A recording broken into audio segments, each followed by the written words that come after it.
Pedro Concepcion had been the majority owner of the Wheelbarrel, a gourmet grilled cheese restaurant located in the North Topeka Arts and Entertainment District, NOTO, for 3 years when a vehicle crashed into it last May. Fortunately, no one was injured in the accident, but the restaurant's front facade was destroyed. The NOTO community launched into action within minutes of the glass shattering, helping Pedro, who works double duty as NOTO's chief executive officer, and his team clean up the mess. Thanks to their efforts and the work of NOTO neighbor Galaxy Glass, the restaurant reopened just 5 days later on May 14th, with a new glass window in place. Ever since, the Wheelbarrel has experienced an uptick in social media followers who are eager to try the restaurant that made headlines. Meanwhile, Pedro is turning lemons into lemonade by using the restaurant's rebuild to reimagine their interior space. The Wheelbarrel's new lounge area will soon replace the front facade, which remains roped off with caution tape on the inside. The car accident was a bad experience, but the support of our community and our neighborhood made it feel a lot better, Pedro said. Beautiful weather had drawn most of the Wheelbarrel's patrons to the back patio on the day of the accident, meaning they missed the dramatic scene entirely. The handful of customers seated at the indoor bar were shaken, but unharmed.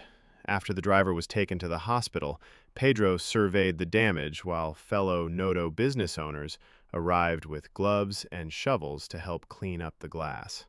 The community took care of the debris within an hour. It warmed my heart to see our little neighborhood come out to make sure we and the driver were okay, Pedro said. It reminded me that our Topeka community is very wholesome. There are extraordinary individuals who were willing to lend a hand to make sure you keep going. I was very humbled. During the cleanup, Matt Wiltz, owner of Galaxy Glass, began measuring the storefront for a new glass window. The project could have taken weeks or even months if Pedro had to undergo the process of getting bids from several different glass repair companies, but his fast-acting NOTO neighbor helped him reopen in less than a week. The team at Galaxy Glass was our savior, Pedro said. If we were closed for months, it would have been devastating for cash flow. Reopening after only 5 days demonstrated an incredible recovery effort for the Wheelbarrel. Unfortunately, they still had to overcome losing 3 days of business. The accident happened on the Friday before Mother's Day, a weekend that's typically a popular time for the restaurant. Pedro also had to contend with losing 13 seats from the still under construction front area behind the facade.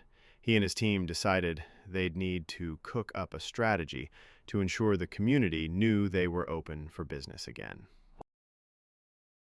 Part of that strategy was creating the restaurant's new cheekily named Crashing Cuban sandwich, a special menu item featuring slow-smoked pulled pork, ham, pickles, house ale mustard, mozzarella, and Swiss cheese between 2 thick slices of white bread.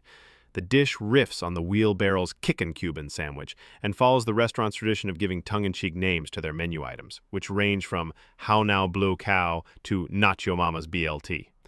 We're always one to keep things light, so we decided that since everyone was okay, it was fine to do something like this, Pedro said. We wanted to show the community that, while this was devastating, we will be okay. The Crashing Cuban was so popular it sold out the week it premiered, as well as the next. Pedro says their social media campaign made a huge difference in getting people to visit. Some customers didn't even know we existed before the crash, he said. Others always wanted to try us and suddenly had a reason to support us. The Wheelbarrel team kept the social media momentum going by documenting the process of rebuilding the restaurant's facade. They even shared footage of the caution tape ribbon cutting on Facebook Live. I didn't want people to think this was the end of us, Pedro said. If people really think about how tragedies like this hurt small businesses, I think they'd come out and support them as much as they did the Wheelbarrel. Today, Pedro is focused on moving forward with a few new plans for the restaurant. The good news for loyal fans of the Wheelbarrel is that he doesn't feel the need to make any major changes, just some thoughtful additions. When I purchased the restaurant, I didn't need to change a lot, said Pedro, who bought the Wheelbarrel from Jennifer and John Bolander in the spring of 2022. I'm happy Jennifer and John trusted me by selling it to me and pushing me to make it better. After he became the majority owner of the Wheelbarrel, Pedro added a new patio.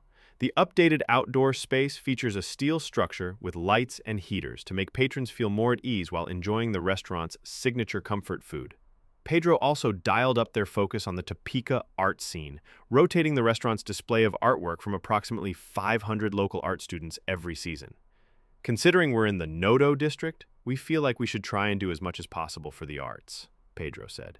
His team remains hard at work as they transform the front facade into a lounge, which will add seating for another 10 people. But Pedro says he's more concerned about how the space feels to customers than the number of seats available. We're focused on making it nice and giving people a good environment, Pedro said.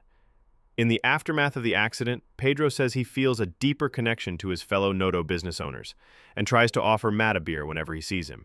I am proud to say that even before the crash, I could walk down the district and identify every single business owner, said Pedro. We all said hi and stuff like that, but now we're on a different level. Now more than ever, he sees the value in being a good neighbor to the businesses around him. Small business owners are all going through our little struggles. Sometimes it's hard to lend a hand, Pedro said, but in this economy, a lot of us are feeling a bit of pressure, so every transaction and lending hand helps to make sure we can stay open.